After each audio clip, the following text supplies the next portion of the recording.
A lost masterpiece, worth $100 million, was declared a brilliant forgery, threatening to bring down the world's most famous museum. But the old woman who cleaned the floors of the conservation lab saw a truth the high-tech scanners had missed. She was a disgraced art historian, and the flaw in the painting was her own stolen, forgotten discovery. The painting wasn't a fake, it was a confession. The pigment that condemned it was the secret signature of the one man who had destroyed her life. Now, to save the masterpiece and reclaim her name, the invisible woman would have to prove that the museum's boy genius was wrong, and in doing so, expose a crime that had been buried for 40 years. To the rarefied world of art history, it was the discovery of a lifetime.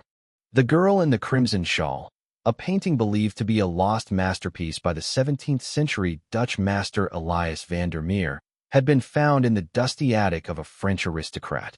Its arrival at the Metropolitan Museum of Art was a global event, a triumphant moment that promised to rewrite a chapter of the Dutch Golden Age. For Dr. Alastair Finch, the museum's ambitious 32-year-old head of acquisitions and analysis, it was to be his coronation. Finch was a man who worshipped at the altar of technology. He believed the romantic, intuitive connoisseurship of the old guard was a relic, a form of glorified guesswork.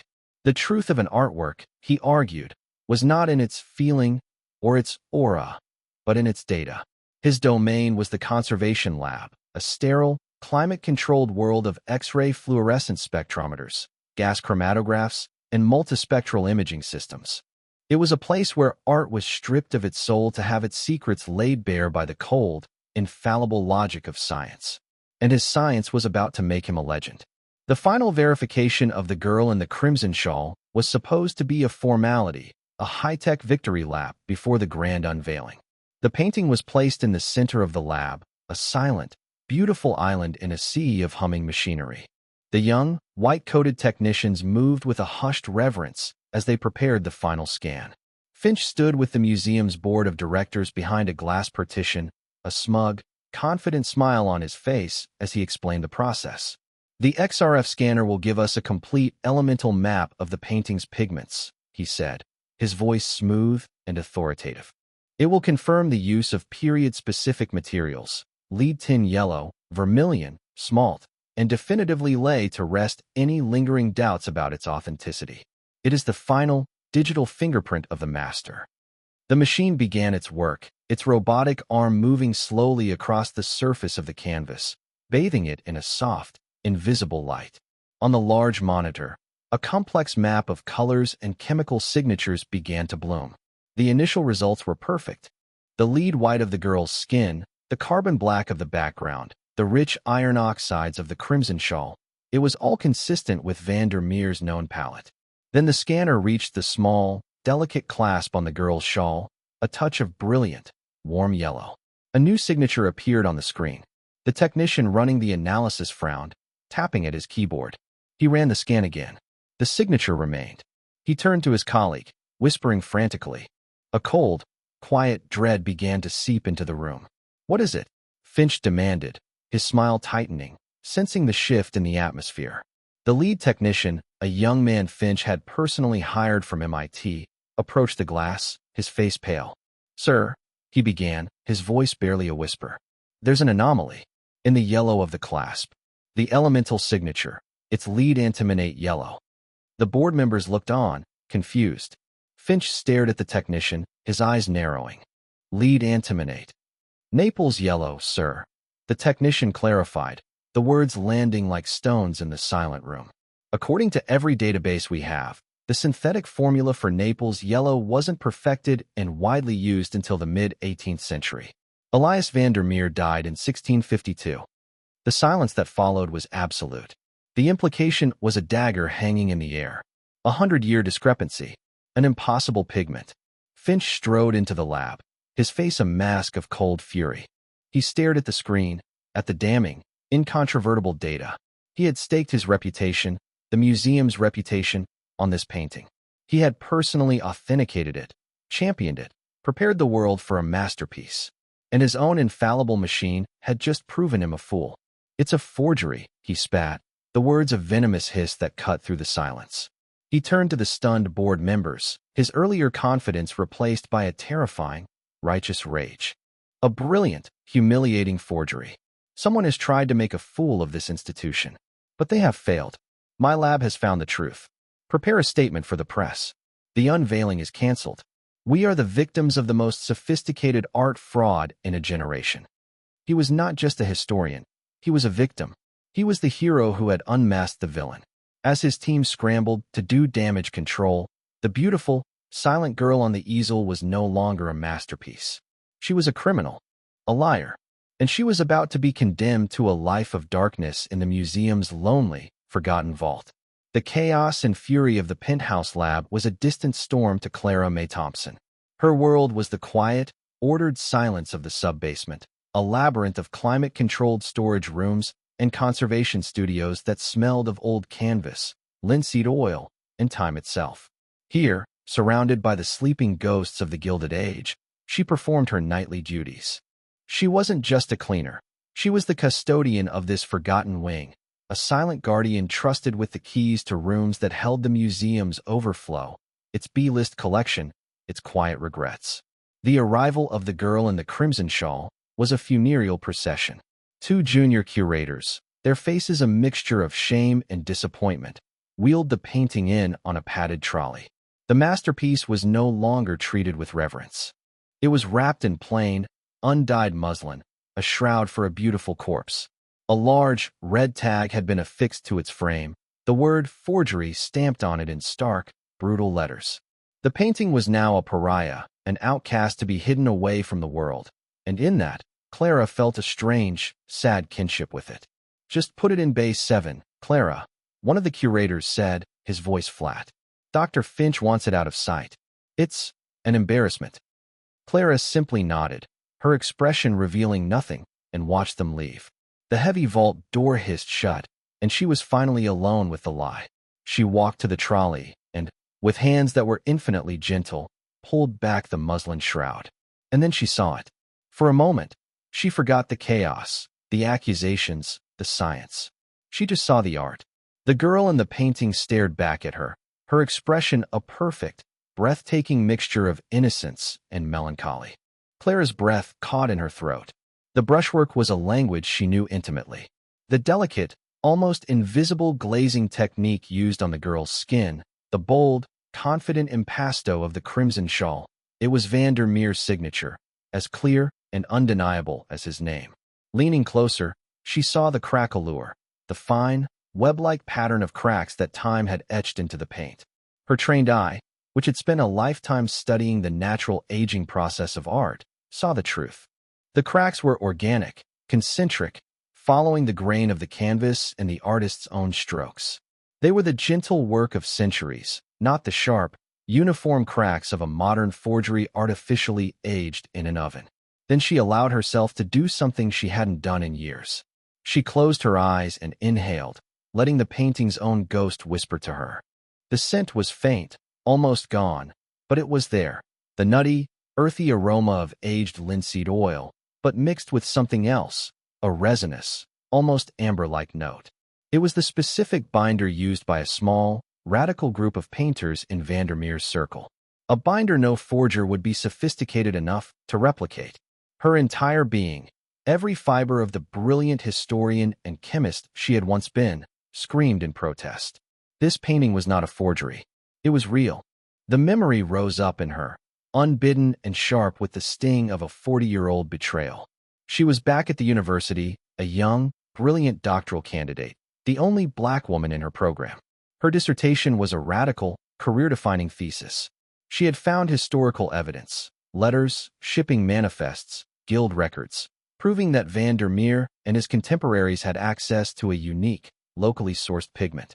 It was an organic lead antimonate compound, found in a mineral deposit unique to their region, which they ground and mixed with a specific amber resin to create a yellow of unparalleled brilliance and stability. It was a lost formula, a secret that had died with them. Her rival, a charismatic but intellectually vapid student named Marcus Thorne, had publicly ridiculed her work. He called it romantic fiction, unscientific alchemy, because she could not physically reproduce the pigment, only prove its existence through meticulous historical and chemical trace analysis. He championed the established, accepted timeline. Synthetic Naples yellow was an 18th-century invention, period. Then came the betrayal. After seeing her unpublished research, Thorne had stolen the core of her work. He had published a paper claiming to have invented a modern, synthetic pigment with a nearly identical elemental signature to her lost formula. He won accolades, secured a lucrative partnership with a chemical company, and used his newfound influence to systematically destroy her. He accused her of academic fraud, of fabricating her historical sources. He buried her, professionally and personally, turning her name into a cautionary tale.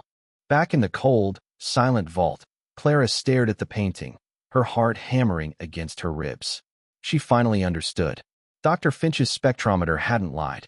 It had detected the elemental signature of lead and antimony.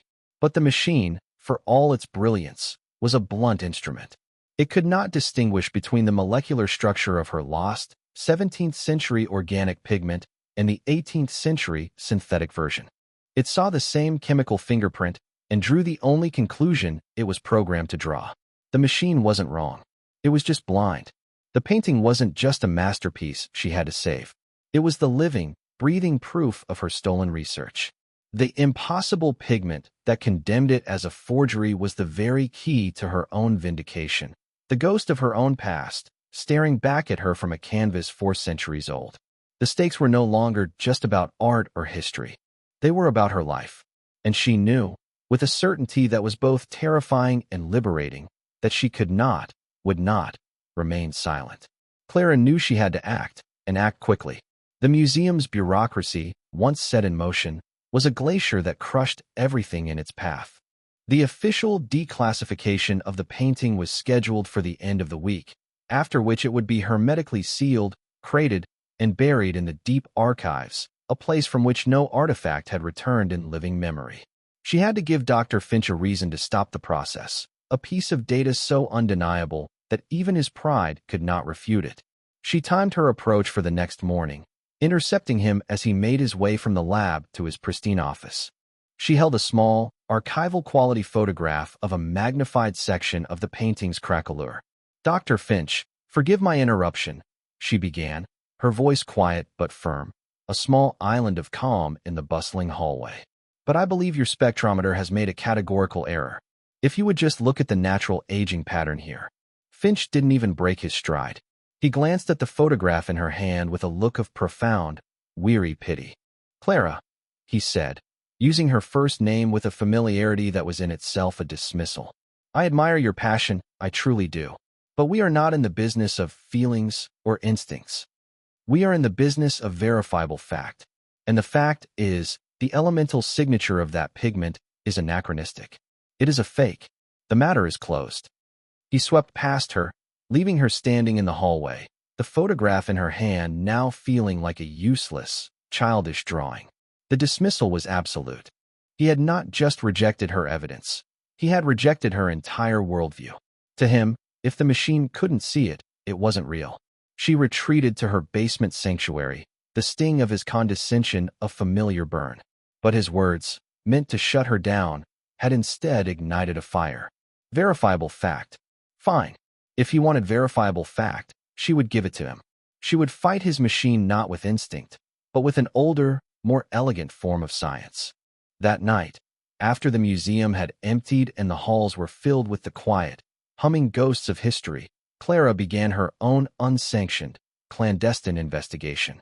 She couldn't use the lab's $500,000 spectrometer, but she didn't need it. In a locked cabinet in her small, forgotten workshop, she had her own tools, a collection of reagents, glass slides, a high-powered optical microscope, and a small, handcrafted set of analytical tools from her university days. It was the toolkit of an alchemist, not a modern technician. Her first act was a transgression that could have her fired and arrested. With the steady, practiced hand of a surgeon, she used a microscalpel to take a single, almost invisible sample from the painting. It was a speck of the impossible yellow pigment, no larger than a grain of salt, lifted from the very edge of the clasp where the craquelure was deepest.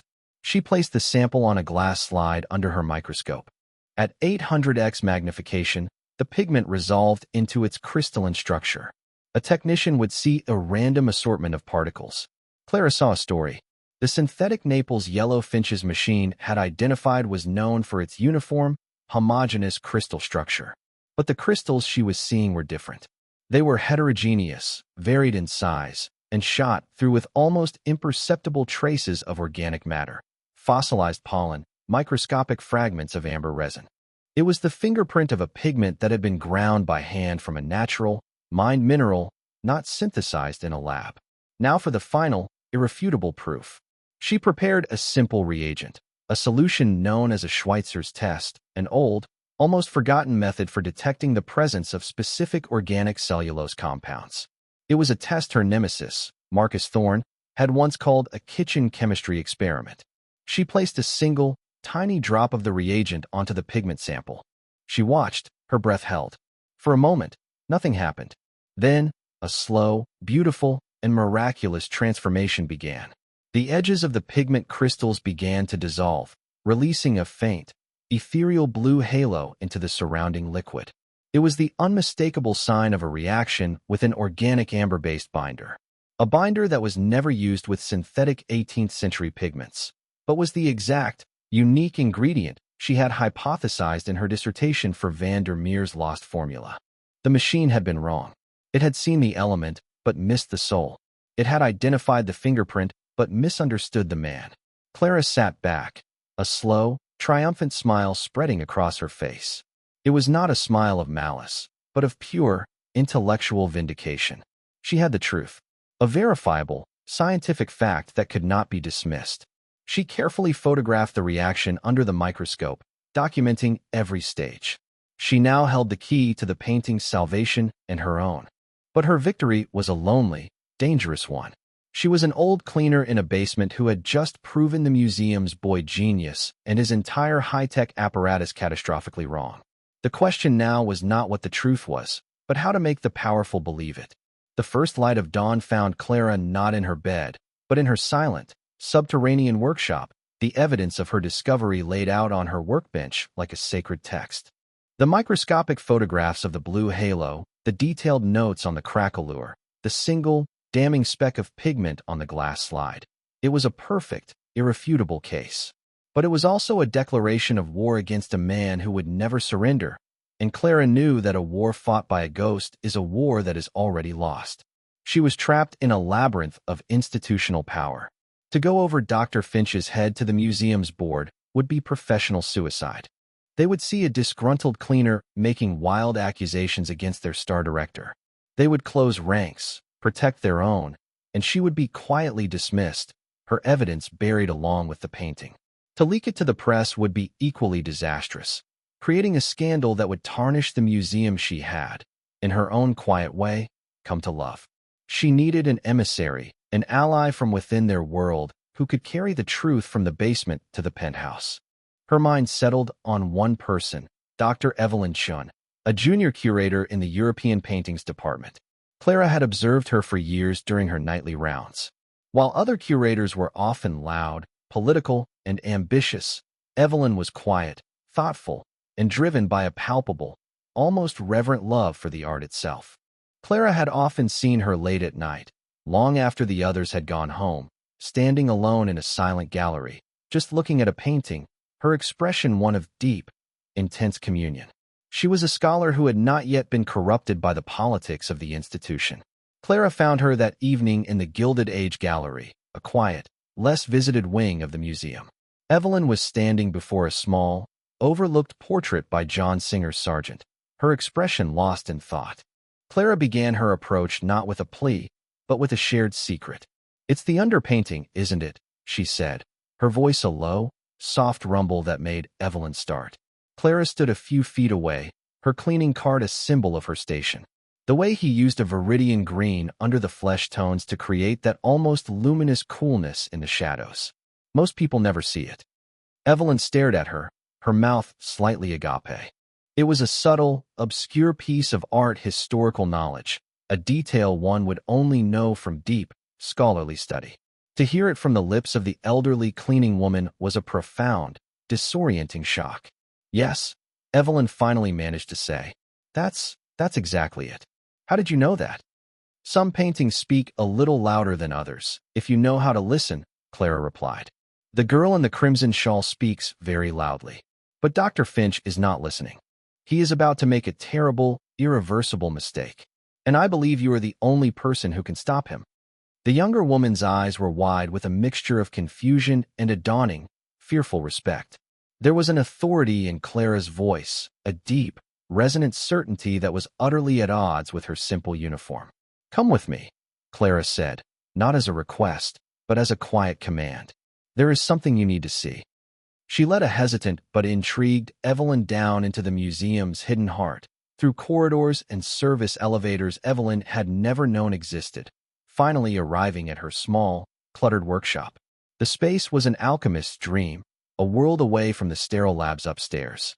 It smelled of old paper, chemical fixatives, and beeswax. On the workbench, under the bright, focused beam of a single lamp, lay the evidence.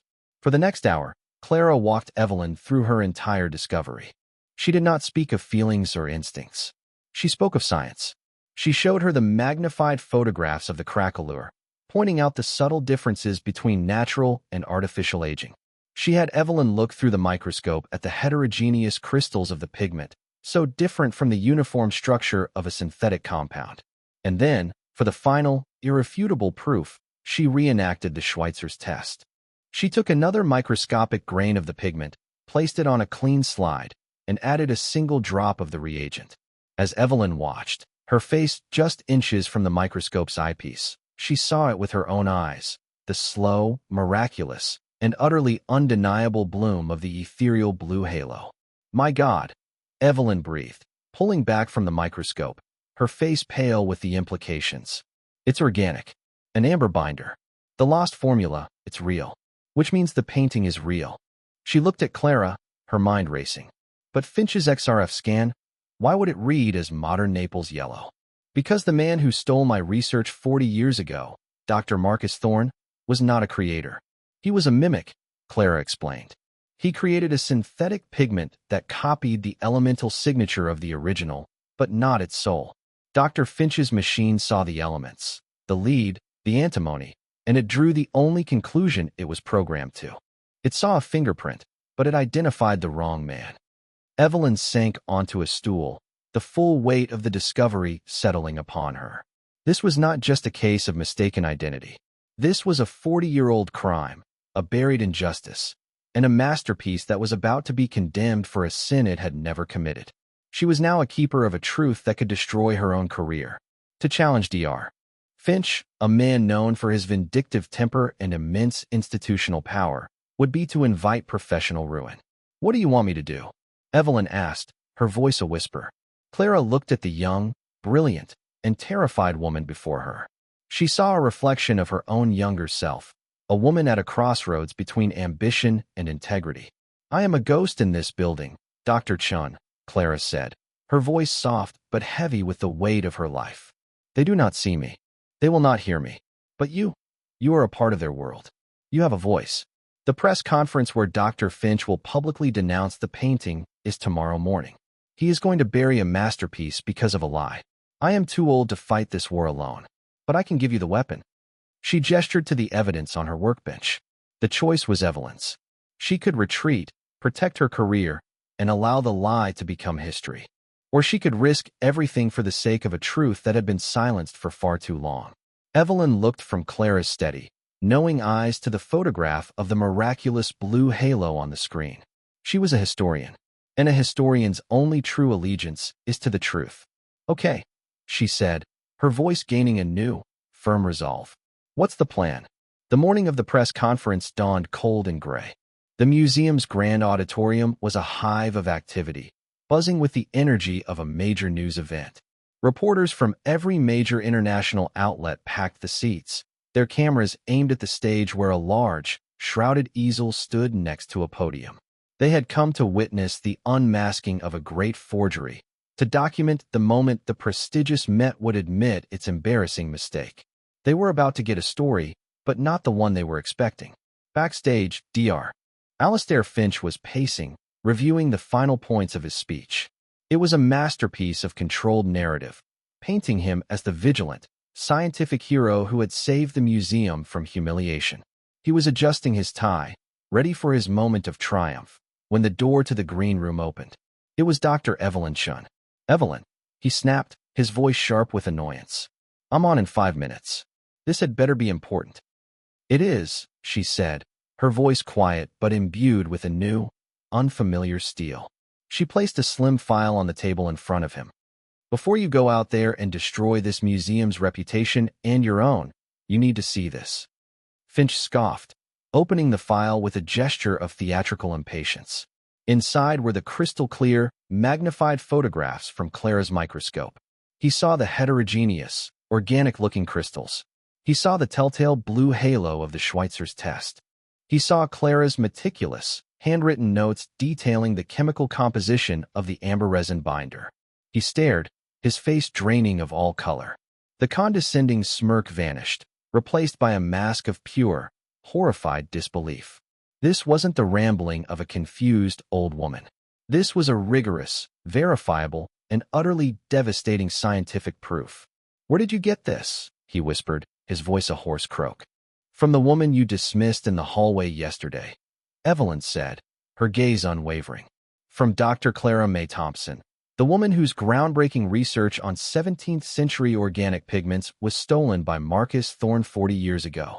The woman whose life's work is the only reason that painting is stable enough to hang on a wall.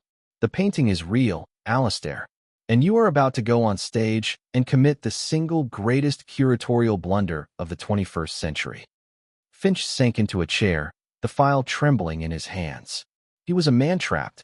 To go on stage with his prepared speech would be to build his career on a catastrophic lie, one that this new, irrefutable evidence could expose at any moment, ruining him forever.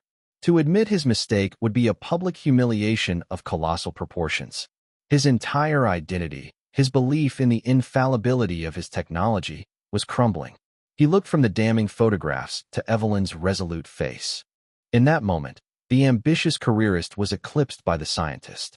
And the scientist, for all his pride, could not deny the truth. He stood up, his face pale, but his expression changed. The arrogance was gone, replaced by a grim, terrifying clarity. He picked up his speech, tore it in half, and walked out onto the stage. He approached the podium, the roar of camera shutters filling the silent, expectant room. He looked out at the sea of faces and took a deep breath. "Good morning," he began, his voice surprisingly steady. "I have a prepared statement here, but I will not be reading it, because the statement and the conclusion my lab reached were wrong." A shocked murmur rippled through the auditorium. "We came here today to tell you that the girl in the crimson shawl is a forgery," he continued, his voice ringing with a raw, newfound humility. "We were led to this conclusion by a piece of data, the presence of a pigment we believed was not invented until a century after the artist's death. Our technology, which we believed to be infallible, confirmed this. But our technology was blind. It saw the chemical fingerprint of a modern pigment because it was never programmed to look for its lost, 17th-century ancestor." He paused, letting the weight of his admission settle. The truth was not uncovered by our multi-million-dollar machines. It was uncovered by a human being, a brilliant historian and chemist who was silenced by our industry 40 years ago, and who has been working, unnoticed, within these very walls. The woman who saw the truth not with a spectrometer, but with her eyes, her knowledge, and her heart. He turned toward the wings of the stage. "It is my profound honor to correct a great historical injustice. Please welcome the woman who truly authenticated this masterpiece, and whose forgotten research has just rewritten art history. Dr. Clara May Thompson." Clara walked onto the stage. Dressed in a simple, elegant dark dress that Evelyn had insisted she wear, she was no longer a ghost. She was a presence. The applause was hesitant at first, then thunderous, as the reporters, smelling the story of a lifetime, began to furiously type on their phones. The aftermath was a seismic event in the art world. The story of the Restorer's Touch became an international sensation. Dr. Marcus Thorne's celebrated career ended in disgrace as his 40-year-old crime was finally brought into the light. The museum, in an act of profound gratitude and damage control, made Clara an offer she couldn't refuse. She was named the head of a new, revolutionary department, the Center for Integrated Conservation, a place where traditional, hands-on connoisseurship and modern technology would work not as rivals, but as partners. Dr. Finch, humbled and changed, became her first and most dedicated colleague. 1 year later, the grand unveiling of The Girl in the Crimson Shawl finally took place. The painting glowed under the lights, more beautiful and more real than ever. Clara stood in the crowded gallery, watching not the painting, but the faces of the people who looked at it, their expressions filled with awe and wonder. She was no longer a cleaner, no longer a ghost. She was a guardian of beauty, a restorer of truths. The plaque on the wall beside the painting was simple and elegant. It read, Elias Vandermeer, circa 1622 to 1652. The Girl in the Crimson Shawl. Authenticated through the pioneering research and rediscovery of lost pigments by Dr. Clara May Thompson. Her name was back in the light, stitched into the fabric of history, a thread of truth that could never again be erased. How many of our world's greatest masterpieces lie buried, not in dusty attics, but in the overlooked minds of the people we refuse to see? And what truths might be unveiled if we had the courage to trust the quiet wisdom of the human heart? If this story about the triumph of a forgotten genius moved you, please like, subscribe, and share. You never know whose hidden truth you might help bring to light.